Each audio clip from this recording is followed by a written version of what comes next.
Welcome back, everybody, to another episode of the Off the Clock video. I know I've been gone for a while, but we are finally back. And it is not someone who's unfamiliar with the show.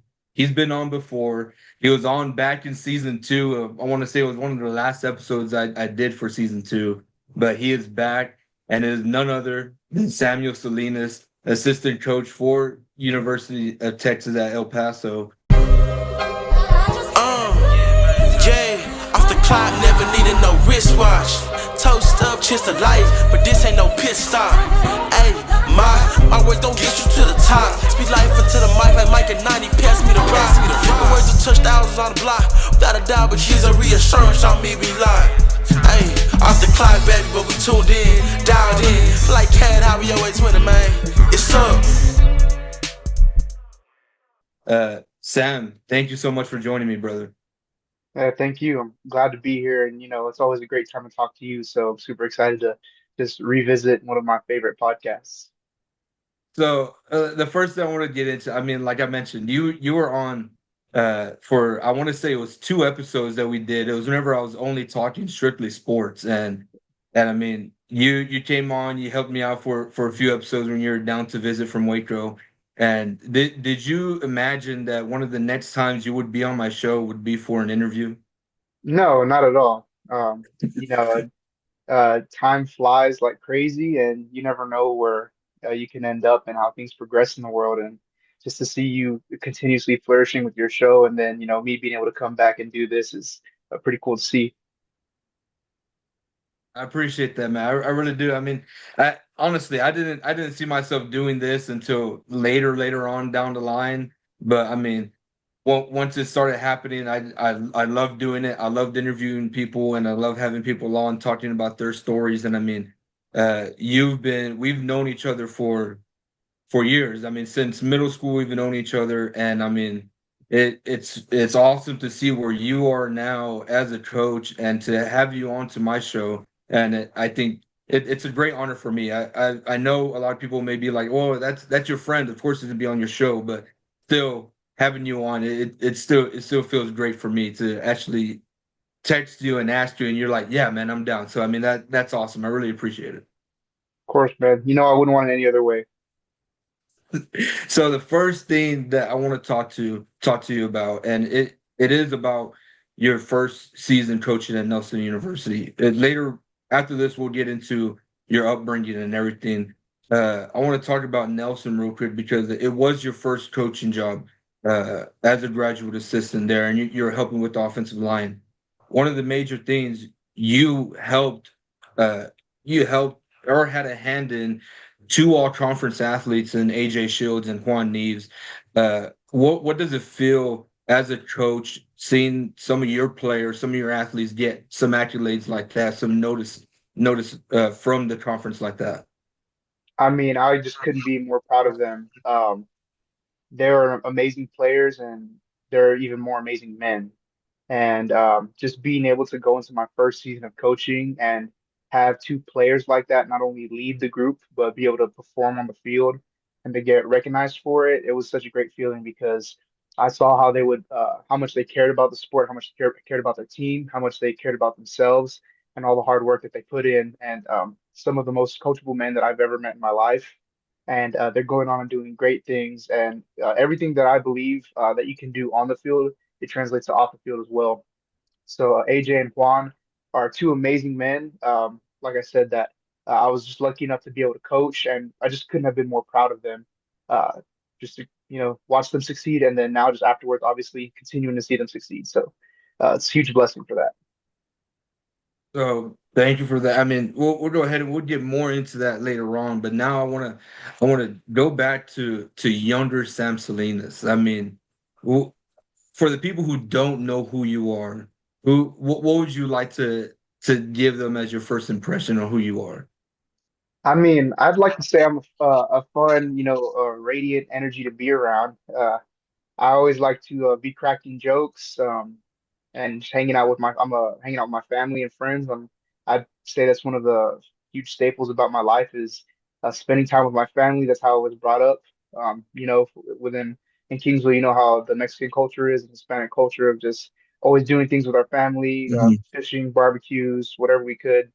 We got to find something to do. Kingsville's not that big, so just being raised around them and always just being, taught to have a smile on my face and have a reason to be happy for. And you know, uh, I've always lived under that kind of motto. And yeah, if you don't know me, I mean, come talk to me. I'm pretty easy to talk to. I'll make you laugh. And you mentioned how family is a huge part of your life. Did your family and the people around you that you're with all the time, did they have a huge impact on you falling in love with football or in sports in general? Yeah, they completely did. I'd like to give 100% of credit to that to my family. I wouldn't be in the position where I am without them. And even just in the terms of loving football, again, I was born into it. I didn't choose. I'm a Dallas Cowboys fan, and that's kind of what started my entire thing. And it's been a journey definitely, but just being able to watch those games with my dad every weekend and every other kind of football game, going to those games, traveling up and down. I would have never discovered Baylor if I wasn't a Cowboys fan, just because of the trip going up I-35 to Dallas to go to games and passing by campus. So I credit that all to my family because without them, I wouldn't have the love for the game that I do have and the appreciation for everything that it's given me. And along with falling in love with football, were there also, I know there were also some other sports you played. Um, Name a few of those sports that you really got into. I know basketball may have been one. I mean, you're kind of nice. I remember playing those middle school games, and I think I told you before our key goals were, hey, we got to stop Samuel Salinas, we got to stop Elon. I mean, we those are the two main guys that we always had and talked about stopping on the basketball court. What were some of the other sports that you love playing? Yeah, I mean, you hit it right on the nail. Kingsville isn't that big, so we got to find things to do. So, and we didn't go to huge schools, so I pretty much played every sport that there was. I loved basketball growing up. I loved playing baseball. I did track and field, like just to keep myself busy whatever I could. I did powerlifting, and anything that I do, I try to be my best at. So, I always just fell in love with trying to what could I do to be better. Um, how can I also have fun while playing this game while learning because I know it's not forever and just enjoying the moment again, being able to play with friends and being able to play in front of my family. I always just cherish that. And obviously, high school careers and all that stuff come to an end. I didn't play college sports. So one sport that I got into heavily afterwards that you already know what I'm talking about is golf. And it's pretty typical of us after, but yeah, I'm a huge golfer, and that's my second love right there. We got to take that competitive spirit into a different sport that we can play at any age. So golf happens to be that one that a lot of people end up falling in love with afterwards. Yeah, yeah, exactly. So you mentioned it. Our careers don't last forever. All right. Mine ended in high school also. I didn't play anything after that. Also got into golf. Uh, when did coaching come into your mind that was like, man, that's something I want to do? When was that moment for you? I mean, not to sound cliche, but it had always been in my mind. I just remember being in high school and seeing some of like the best coaches that I've been around. Coach Noonan, Coach Regalado, Coach Larod, um, Coach Handy, Coach Nathy. I just remember seeing all of them and how they worked and how smart they were and how much they cared for their players. And I really loved the process of not only um, I guess teaching new techniques, but installing plays, installing a why, not only within again like the field, but installing a why off the field and helping develop men. So I'd always taken a note of that, and I'd always wanted to do that, but it really didn't truly become a reality until I was in college at Baylor and got the opportunity to be around the football team my junior year, and that's whenever that itch kind of came back, and obviously just being able to be fortunate enough to work in a program like that that has had success and that plays football at the highest collegiate level just kind of gave me an entire new perspective and want on what I want to do and how I wanted to do it, and just gave me a drive like no other um, motivating factor could. And you mentioned going to Baylor right now, and getting that passion with back in your junior year. And one of the things I really wanted to talk about was you've been a Baylor fan for a long time. You mentioned taking those trips up to Dallas, watching those games, and passing by Waco and seeing Baylor and everything. How did it feel for you when you got accepted into Baylor, knowing that hey, it's no longer a dream, it's no longer me being a fan. I'm a member now. I am Baylor. How is that? It was really just a blessing like no other. Like you said, a lot of people have known that I'd always wanted to go there, and it was a dream of mine. And just kind of being able to see all the hard work that I had put into, like with not only my academics, but just kind of, like volunteering, any other extracurriculars, anything that I could do to make myself the best candidate possible. And for them to be able to recognize that, and then obviously just give me the privilege of going to school there, and then obviously scholarships and all that stuff. It felt amazing, and it was one of my biggest accomplishments in my life. And but little did I know that was only the beginning, and I just learned so much, not only from the experiences that I had at the university within the classroom, but just the people that I met and the things that I got to be around. So I think that was a huge cornerstone and turning point in my life was, being able to truly see that amazing things happen whenever you put your all into uh, like what you do.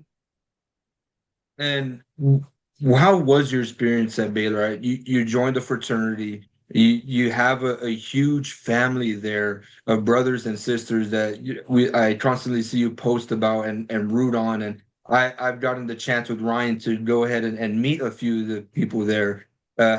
How important was it to have that family and that support around you guys? Because I see all of them still constantly posting and they support one another so much.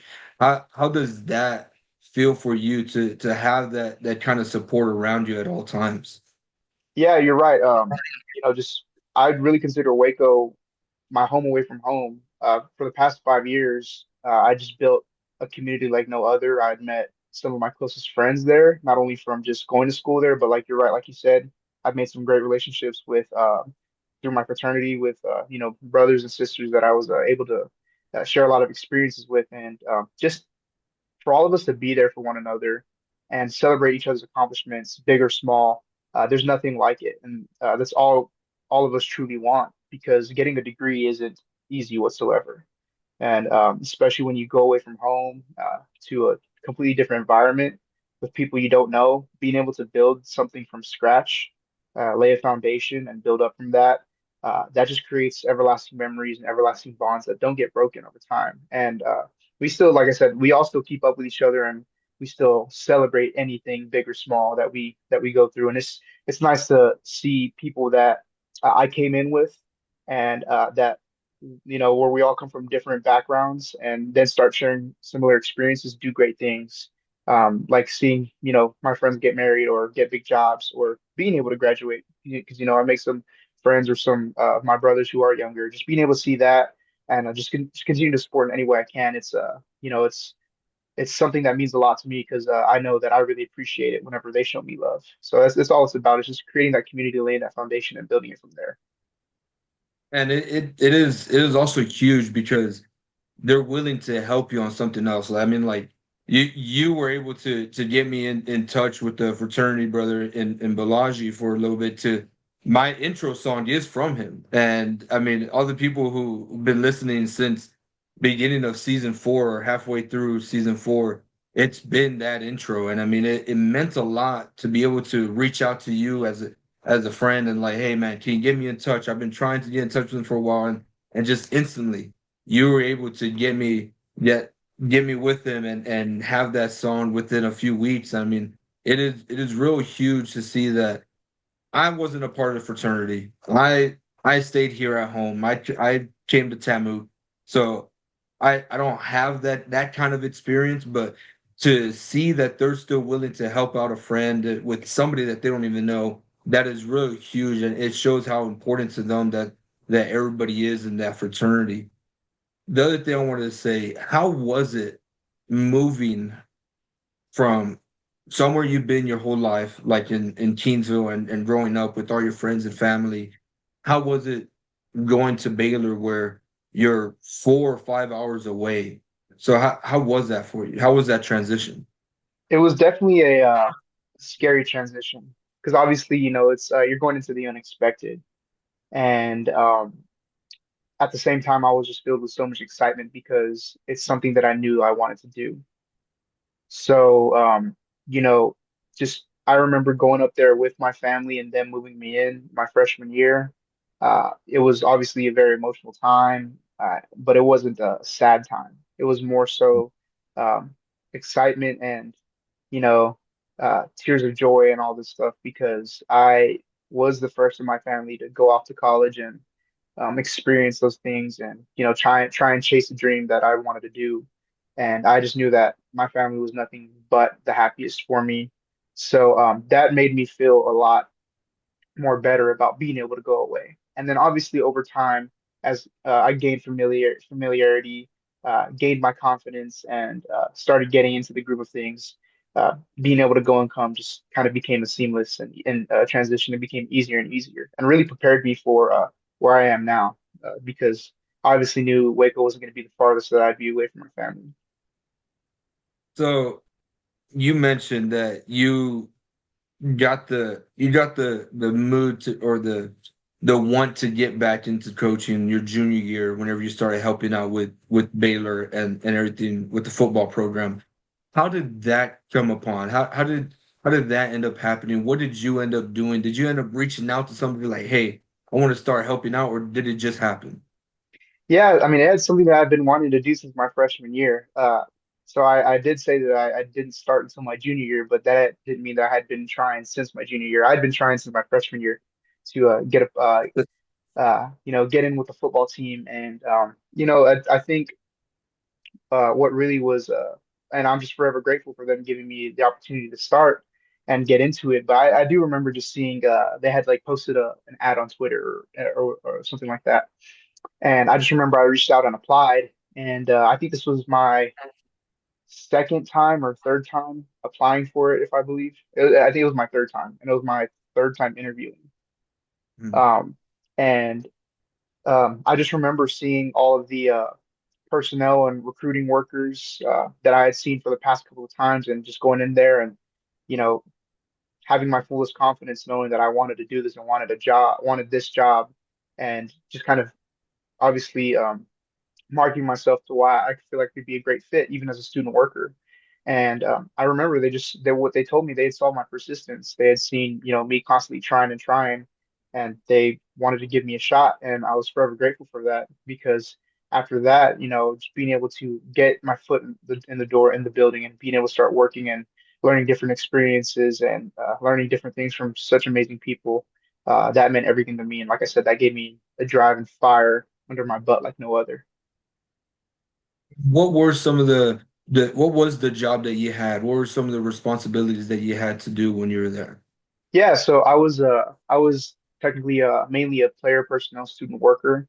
For those of y'all who don't know what player personnel is in collegiate football, those are basically off the field assistant staff, assistant staff and workers that kind of help out within not only roster and depth chart, but future prospect evaluations and really take a whole spearhead on recruiting because there's an entire recruiting process to collegiate football that is very and highly competitive now, especially at the highest level. And you always want to stay on top of anything you can do to give yourself an edge. And so, kind of my some of my day-to-day responsibilities were evaluating high school prospects, helping out, setting up for like unofficial visits, official visits. Making sure things were in order, logging, camp results, helping out at summer camps, um, evaluating our own team whenever we'd have practice and fall camp or spring ball and all this stuff, kind of seeing where all of our staff's thoughts were and just kind of maintaining relations and helping out in any single way I could. So obviously it taught me a lot about not only evaluating players from personnel perspective, but also from a coach's perspective, because I got to hear different coaches come in and talk about a kid that I had seen, and everyone has a different opinion. So just being able to get different perspectives on players on and on what coaches like because there's always preferences for or something was um, very valuable to me because I learned so much, and it also just again kept me wanting to get more and more because yeah, as close I was to football, I really wasn't doing any coaching. I wasn't helping out in any coaching way. So, but I saw what a day-to-day work day looked like for those coaches, and I wanted that. So all of that in all gave me just such great experiences, great knowledge that I've still used to this day. And during this whole process, whenever you're doing a lot of the evaluating and everything, were there any coaches that you would reach out to for help or ask to like maybe what they thought or outside of the university, or was it just you stuck to a lot of the guys that were inside the university? Yeah, I stuck really, and this is very important, is you have to stick with what's inside the building because nobody else knows what that program wants besides the people that are in those buildings. And Hmm. your goal is to not only find the best players and people for that program, but to also make sure that you are trying to live up to that standard of what the head coach wants. So the only people that know that truly know that are the people that are in that building. So I'd Hmm. obviously go to any of the personnel staff. Whenever I had a question, I'd go to the GM. I'd go to any of the position coaches when I truly, just had some thoughts on like a player or evaluation, or I just, I felt like I was stuck because that's where I was really going to learn the most because they know what they want, and I'm only trying to help. I'm trying to do my best to, envision that for them. So Hmm. obviously, just and not only that is when you ask those questions, it builds a better relationship with who you're asking, and it builds trust, it builds rapport. So the more and more you do that, the more and the easier it is to be able to not only ask them for other things, but be able to just do it on your own because now you see what they want and you see what they like. Yeah, like you're already imagining what they would want in a certain player whenever you ask those questions and get those answers because you don't want to just go looking for whatever and it just does not fit what system or player that they need in their program. Yeah, exactly. And so you mentioned you help with a lot of the evaluations, a lot of the recruiting with the visits, unofficial visits, official visits. NIL has been a huge thing and started becoming a huge thing whenever you probably started working for them. How have you seen NIL impact the way that recruiting is, the way that getting people in? How have you seen NIL impact college sports?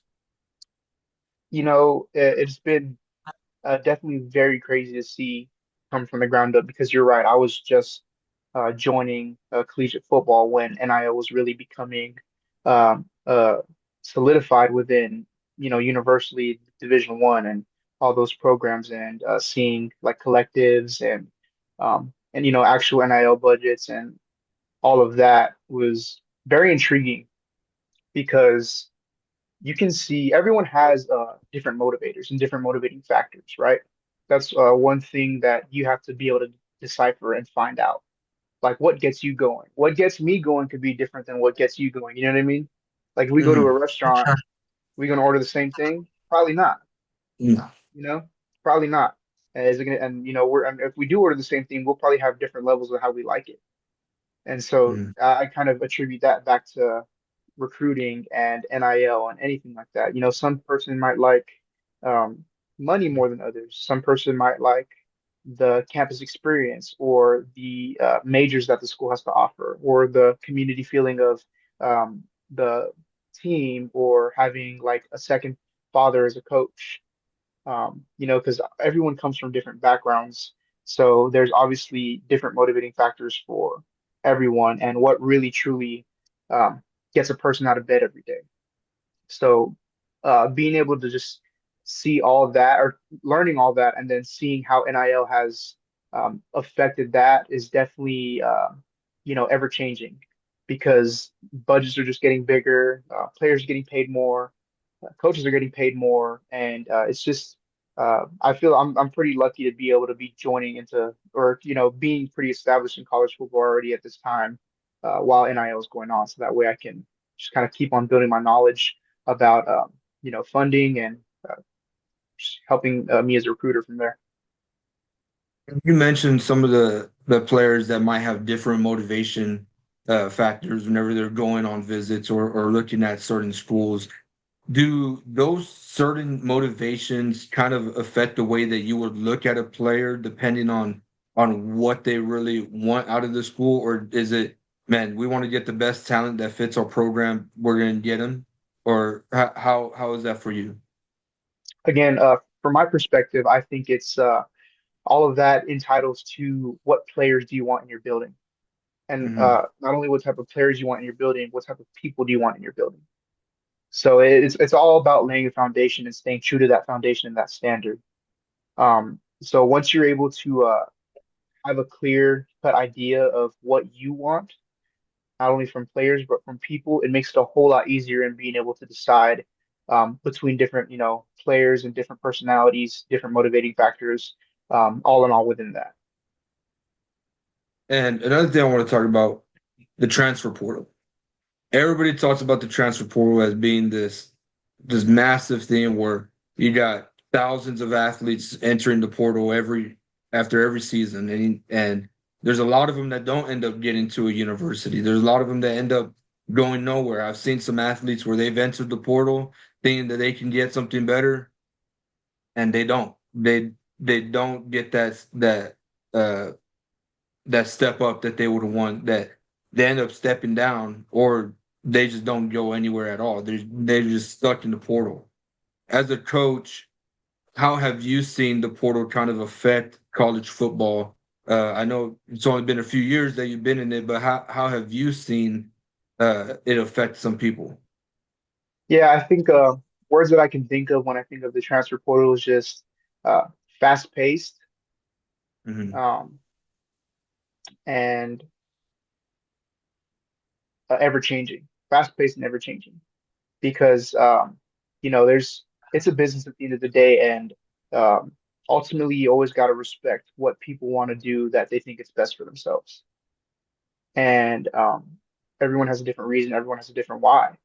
Uh, Now, just with how rampant the transfer portal has gotten, it's definitely been interesting to see how quick I guess players can move on, or um, also on the flip side of that is seeing players get rewarded for the hard work that they put in, the performance that they put on the field, and just seeing great things happen to great people. I think there's always pros and cons to both sides of whatever's going on. But if there's a general concept that I could use to talk about the transfer portal, is definitely fast paced and ever changing. Just because there's always going to be something new going on within the NCAA, and obviously the NILs, growing budgets, different regulations. So it's always ever changing, but it comes every time, and especially now with only one portal period, makes it very, very more uh, time condensed in December in the winter.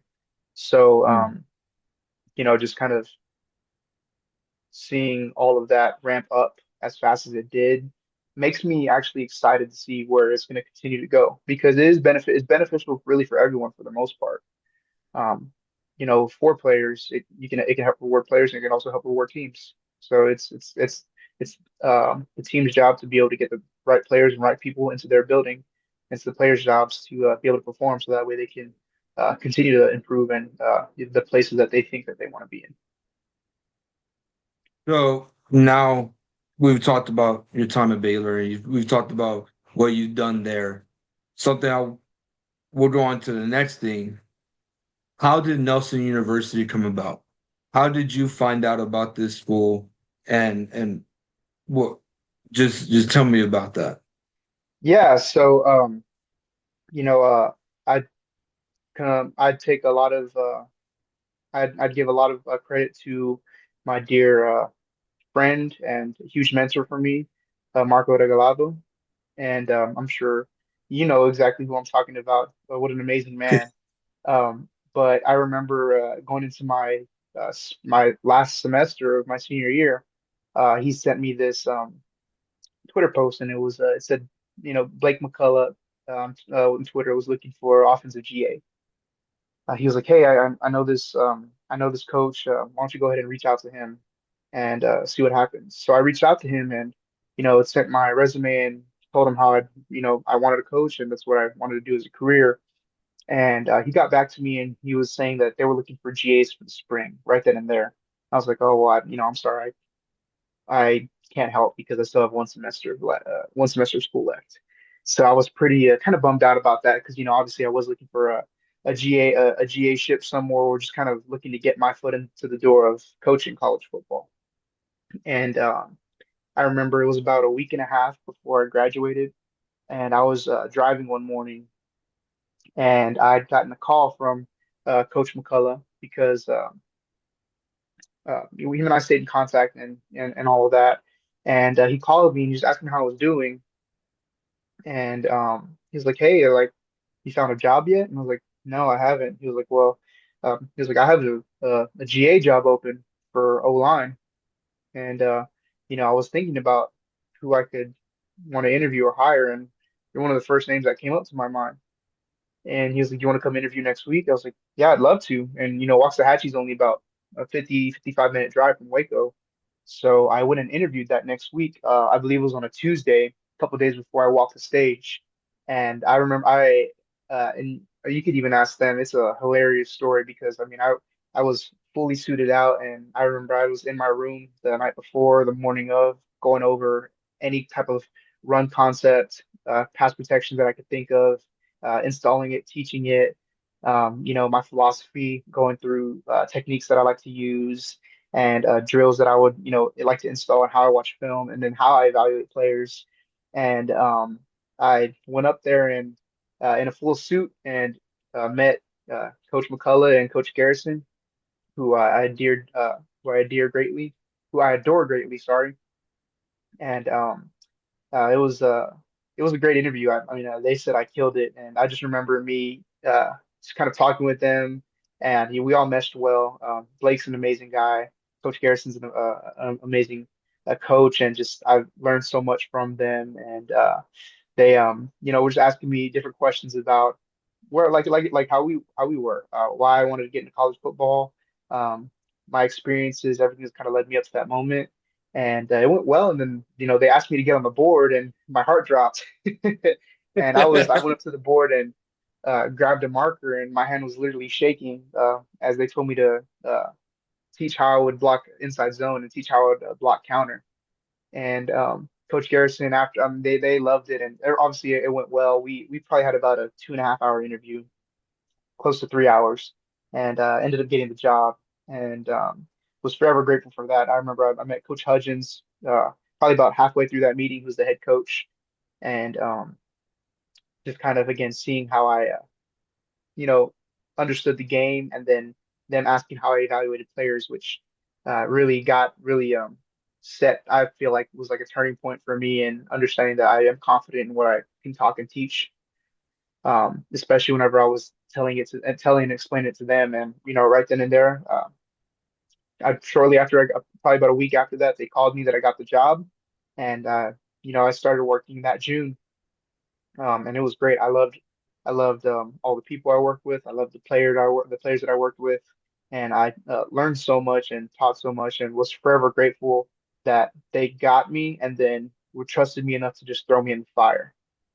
Uh, and which again, just coaching is one thing, coaching on the board is one thing, but coaching on the field and making adjustments in game, and then learning from your own adjustments on what you could do to be better as the season progresses, and seeing actual improvement was something that was highly rewarding for me, and something that I could can't thank them enough for, because they instilled confidence in me like no others on the field.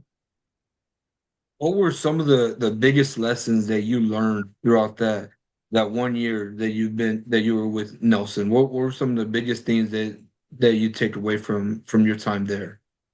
So um, yeah, I can think of a couple that come off the top of my head. One of the first things and most valuable lessons that I really learned was from our head coach, Coach Hudgens, where he would tell not only the staff but all the players is he would say, "How you do anything is how you do everything." And it's so simple, but so very true because how you attack anything in your life is how you should attack everything. Why can't you treat one of your biggest moments in life like how you treat putting on socks and brushing your teeth? When it's 4th and 1, the game's on the line, and you gotta convert, you gotta block this inside zone. Why can't I approach that with the same mentality as going and taking out the trash? You know, how you do anything is how you do everything. And that really established a mindset of consistency within me in knowing if I am consistent in how I approach my day, how I approach the day with my attitude and my work ethic, I know I will be getting better because the days just keep stacking and you go from there. Another thing that I learned was being articulate. That's one thing that really stood out to me, and I'm sure if one of the coaches hear this, they'll probably get a little chuckle out of it. But obviously, Nelson is a Christian university, a private Christian university. So we really and I mean I'm very faith based myself, but as a team and as a program and as a staff, we were extremely faith based, and we really took that to heart, and we're serious about that. And a main rule of ours is we did not allow cursing. We didn't allow cursing from our players. We didn't allow cursing from our coaches, and that meant off the field, on the field. So it really forced you to be articulate, Mhm. and it forces you to not use filler words and to actually think about what you're saying, think about what you're explaining, and then think about how you can say things because words matter. Because when you're coaching these athletes, you want to get the best words and the easiest way possible to explain to them how to do something. And the more articulate and elaborate and good you are at explaining things, and the easier that words come out of your mouth, the easier it is to be able to teach them. And then the more that they'll want to listen to you, and then the more that they can relate to you if you're personable about it. And it makes it so much easier to just be able to teach new things and correct them because it builds trust. Mhm. And then lastly, I would just say um, enjoying where you're at, living in the moment, being Mhm. grateful that you get to do this. Um, it's being able to start off being going from Baylor to Nelson and seeing obviously completely two different levels, different types of resources, anything, just completely different night and day. But I still enjoyed every single moment of Nelson that I had because it's really not about what's going on or who you're playing or um, you know what you have or don't have. It's about what are you doing to make not only this program better, but these men better off the field as well. So those are things that I really learned that I'm gonna keep with me for a very long time because I just had the greatest beginning season with those coaches, and they taught me a lot, took me under the wing, and like I said, just instilled so much confidence and clarity in how I want to be a coach and how I want to continue with my career. Yeah, I really like those points. The first one where you mentioned do like to do anything. It's How you the do way you anything do is how it. you do everything. Yes. And when you were talking about it, I was thinking about it, it's basically just attacking everything 100%, not Yeah, slacking in everything. Make your bed at 100%, brush your teeth at 100%, do your schoolwork at 100%, practice at 100%. You just don't slack at all. You just keep everything going and going. And I mean, that's really how you should attack your life. And I do like the no cursing rule. I worked at our university newspaper before, and I had a buddy or two, or mainly one, who he cussed all the time, cussed like a sailor. It was bad, and we had to start enforcing a rule where if anybody cussed, we would say the alternative to that word, whatever it is, like the F word, we'd say frick or something like that. We'll change it up because we try to start getting that out of the system. And I mean, I appreciated that because they also helped me to stop cussing myself. Where I mean, usually if I'm out hanging out with the guys, I'd be trusting and trusting, but it got to the point where it's like, all right, I don't have to do any of that anymore. I could clean up the way I talk. It could be like you guys mentioned, more articulate with y'all's words. Because if you're a player, you want to know exactly what you have to do. You don't want all this other information that you don't need from your coach and everything, respectfully. but but something that I want to ask is there a certain like moment? Is there a certain experience that you had there at Nelson that you will remember for a while? Is there a certain moment with the team, player, coach that you'll remember? Yeah, I just remember, um, you know, because football isn't everything. Um, as busy as we are as coaches and as time demanding as our career is, that isn't everything, and we all have personal lives. And I remember, I mean, in the fall, um, it was very rough for me. It was a huge transition for not only my just life in general, but kind of my life dynamics and whatever was going on.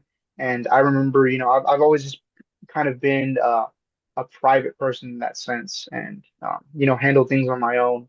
And but obviously, when things get too difficult, and I had to kind of ask them for advice and guidance, they didn't hesitate to give me any of that, and understand where I was coming from, and kind of help me not only focus within my job and give me you know confidence to get back into the swing of things, but also help me focus on outside of football and making sure I was okay as a man.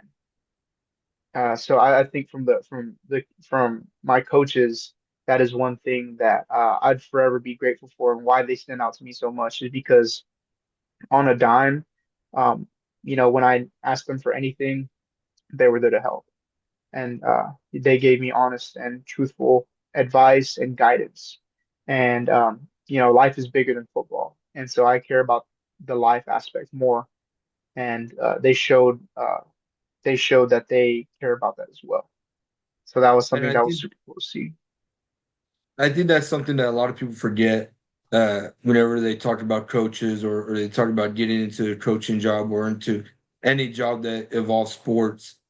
Uh, Sometimes you get so focused on doing the job, you forget that you have a life outside of this job, and that means just as much as your career, as if not more than your career. Because whenever football is done, whenever you're done coaching, whenever you're done doing all this, you still got to go back to your life and live, and you can't just let the sport run everything the way it is. I mean, I'm for one person who uh sometimes I like to get immersed in my job, and sometimes I care about that more than other things, where I forget, like, let me go spend some time with my friends. Let me go spend some time with my family. Let me go actually do some of these things that I need to do to take care of myself, and talk to these other people to help me out if I need some help. I had a conversation with my boss not too long ago, where we had a gentleman come and speak to us, and they started talking about uh, one of the things that you mentioned earlier. One of the coaching tips that you keep, living in the moment, because sometimes I focus on what's already happened in the past and trying to maybe fix that or fix something in that, or try to think about the future, where I want to be, where I want to get. Like, man, I'm only scraping the surface right now. I want to get to this level. And sometimes I don't stop and realize what I've already done, where I've already what I've already accomplished at this point. I just walked the stage not too long ago. I've created this podcast. I've interviewed some amazing athletes on this show, where sometimes I don't think about that things because I'm always focused on what's next, what's next, what's next. But sometimes you need to take those little moments to just, sit back, take a breath, and realize the great things that you've already accomplished to this point. Do you feel yourself sometimes needing to stop and realize how far you've made it and what you've done so far? Yeah, I think when you do put everything into perspective, it's very nice to think about because obviously it's a ever continuing journey, and I have great big goals and aspirations. Um, it is so cool to see that I do this for a living because a lot of people do truly want to, do what I do. But it takes a different kind of person to not only be able to just coach, but to be able to lead young men and be able to do it in any kind of facet or way possible. There's so many different things that goes on within our day to day and that people don't see. So and people that don't really have any knowledge of. So being able to kind of stay grounded in the moment and be grateful for every single experience that I've had already, and just think of, wow, I'm 23 years old and I have an entire career ahead of me. It's something that I'm already grateful for, and is just a huge motivating factor in me wanting to just do a better job every single day that I wake up. So before we get into the next team, real quick, show the people your shirt real quick. Show them that little logo on there. Look at that minor on there. I wanted you to show that because I remember I don't know when it was. I want to say it was during the fall or like in January somewhere around there where you asked me because of course people who may not know or they should know if you're watching this podcast. Uh, my job, I worked with Haviland Athletics and I help make graphics. I help cover all the sports and you had reached out to me. You're like, hey, could you make me a graphic for when I go out on recruiting for Nelson? And so I remember you sending me the photos, everything I needed, and and I had made the graphics. I remember you're like, you know what, just wait. I'll let you know when I need them. And I'm just here waiting and waiting and waiting. Like when is he gonna ask for those graphics? Next thing you know, I remember you telling I don't know if it was me and Ryan together. I think you had already told Ryan, but you later told me, hey, you might be going to UTEP.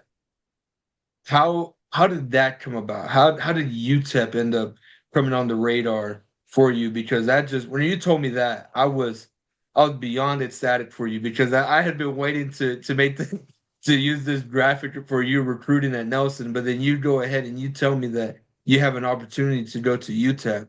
How did that happen? Yeah, just I think again, good things happen to good people, and even better things happen to people that do for others. Mm, So just seeing that there was an opportunity available for me to um, get back into the Division 1 um, sector and get back into and on the coaching side was something that I felt like I couldn't pass up.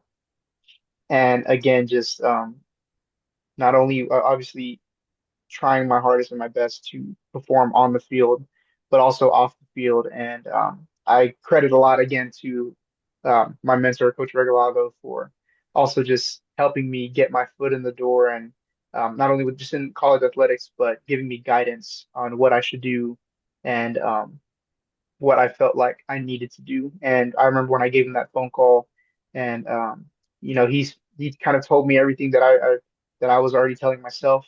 And after talking with my family, they were like, we're in complete agreement with it. So I was like, yeah, I think I'm making the right choice here.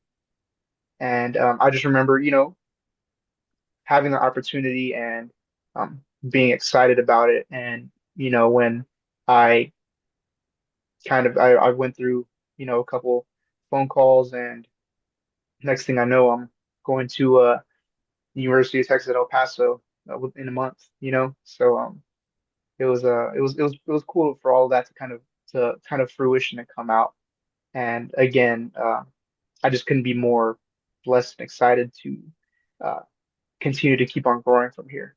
And just forever grateful for the opportunities and just knowing that I can do a great job wherever I'm at.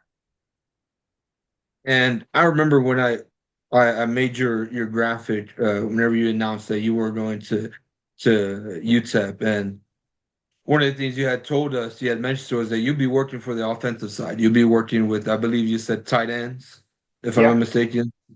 But you get there, things happen, things change. You end up having to work on the defensive side hmm with the linebackers. What kind of change was that, or how was that change for you? Was it something that just happened unexpected, but you were ready for it, or how was it for you? Yeah, I mean, again, in this profession, you got to be ready for anything. And Hmm.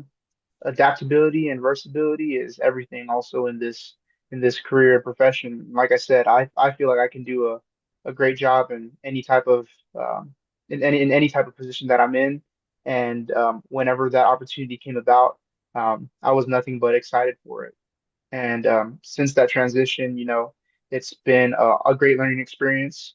And I've learn so many much more things that I, really wouldn't have been able to if I didn't transition to this side. And it's just been great, not only uh, working schematically in a different sense, but understanding, different players and different mindsets and seeing how things operate from the other side of the ball.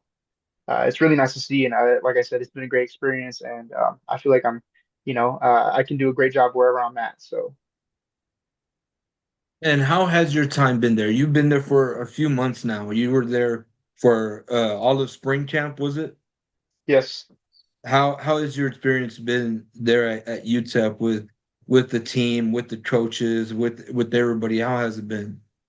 It's been amazing. I think we're building something special here, and we're continuing to just build off the foundation that's already been laid down. It's interesting for me because I'm coming into a program that's going on year three, and Mhm. just kind of being able to get added to that mix and learn from the coaches who have been there already, and obviously from the head coach, Coach Walden, but also from just the new coaches that have been in, because obviously we have new offensive coordinators, new defensive coordinators, just to be able to see those minds working together and the new position coaches kind of being there for the assistants and helping us learn and grow, and then us just helping the program in any way we can.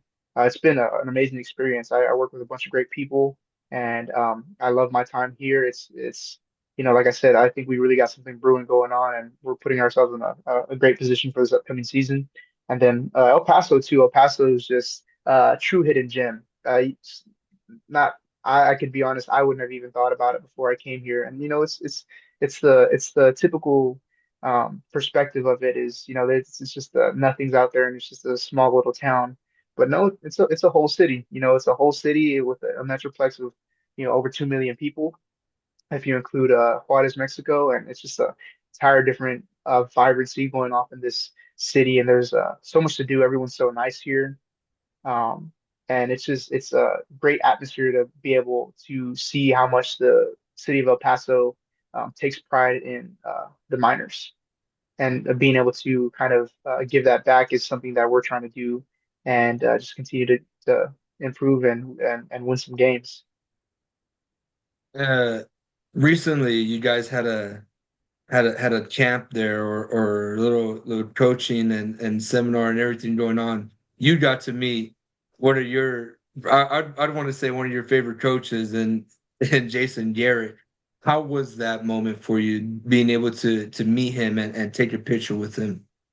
Yeah, I mean, it was such a cool moment. I have a lot of many full circle moments that go on within my life, and I just think back to thinking about being grounded and living in the moment. And if so many things that have happened and have been put in place for me to be in the position that I am, and it was very, I was very grateful, and to not only hear Coach Garrett share some wise words to um, the coaches for the clinic that we were put on, but to our team as well, and just kind of be able to take notes from him on his experiences from not only as a player but as a coach and as a man, and see just how nice he was, and everything that you think that Coach Garrett is was very, very cool. And of course, a picture always puts a cherry on top when I get to kind of share that experience with my family and all that stuff, and especially my dad, who's the biggest Cowboys fan that I know. From your experiences so far at UTEP, at Nelson, and your few years at Baylor, uh, how have those experiences and those moments, how do you feel that those will help you out in the future and in the long run? Because I mean, you're how old are you? You're like 23 years old right now. You're my Yeah, age. 23. We're still super young. We still got a lot to go ahead of us. How do you see those moments shaping your career? I mean, as you're still in the early stages right now. When I look at it, I'm grateful for all the opportunities that I've been given and being able to just kind of make the most out of everything that was put in front of me. Because, like I said, I just wanted to approach everything that I could at my best. And when you're doing things at your best and you're showing a hard work ethic and you're just a good person, good things happen. And I'm going to continue to live by that because it's worked out for me so far. And you and I both know coaching's a very long road. And to be 23 years old and just to be able to do this is not only I'm just grateful and excited for it, but I can't wait to see where the road leads. And just on top of that, being a part of the 13% of Hispanic coaches that kind of make up any type of coach in the Division 1 FBS level. It's something that I don't take for granted, and I'm very proud to be a part of that number. And I just want to continue to not only put on for Hispanic coaches, but also minority coaches in general, and just be a great man, be a great leader, and I want to be, just kind of known for and known as someone that anyone can talk to and genuine and a hard worker. So there's been a name that's been brought up a few times during this interview, who we both know uh, pretty well. He coached my brother. He coached you, I believe, and he's been a part of your life now and has helped you quite a bit. Marco Riddalalo, who's a running backs coach, if I'm not mistaken, still at UTRGV. How has that relationship been for you? How important has that relationship been for you throughout this whole process? And I mean, I know y'all been in touch a lot over the years. How has that relationship been, or what has it meant to you? I think it's been so important because him and I can relate so much because I didn't play college football and he didn't play college football. And to see someone come from Kingsville, which isn't a small place like myself, and then seeing him start his kind of coaching career in Kingsville and flourish from there, it's very motivating to see that it can be done. And just with how hard it is already to get into the just the level of a Division 1 that we're at, and doing it while not being a collegiate athlete, just kind of speaks to the type of workers and type of people that we are, and knowing that we both don't take it for granted. But on top of that, just the type of person he is. He's always answered the phone. He's always picked up the phone.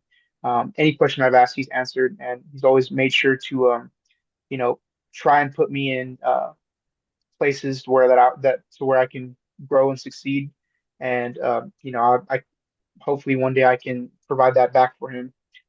Because, like I said, seeing him do it from afar and get to where he is now was something so motivating for me. And then whenever we had talked about it, I remember he had said giving him that perspective of me watching him was super important for him, and he's just one of the most genuine coaches and mentors that I've met. And we have a great relationship, and we always talk on the phone whenever we can. Obviously, we both have very busy lives, so whenever we can, just kind of stay in touch. We stay in touch, but yeah, I mean, I can't think of a coach that I have a better relationship right now, and it's always a great time to you know see him and just talk with him, not only about football but about life and just about navigating this. Whenever we've both kind of come from very different backgrounds in terms of getting into the collegiate football coaching world.